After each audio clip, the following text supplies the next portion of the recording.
Ay, ko alam. Kano ka di marin rin yung brown book? Ano na ngayon, sir? Yung columnar po ba? Oo. Hanggat hindi pa po ubos, i-fill out lang po natin. Pag ubos na, tsaka ulit tayo magpapapak. Ay, so walang time frame.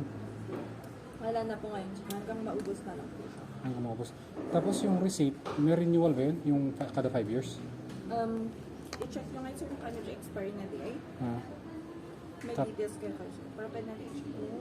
February. Nang this year po yung expiration ng receipt nyo.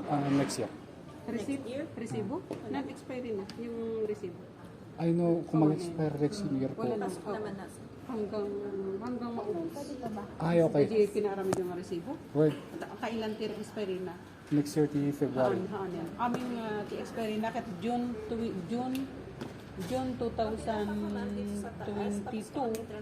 iso ti deadline pero beyond that na June 16, 2022 ti expiry na agin gana awan ng expiry na agin gana maubos yun.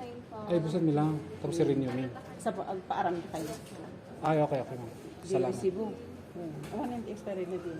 Sige, salamat. So, no.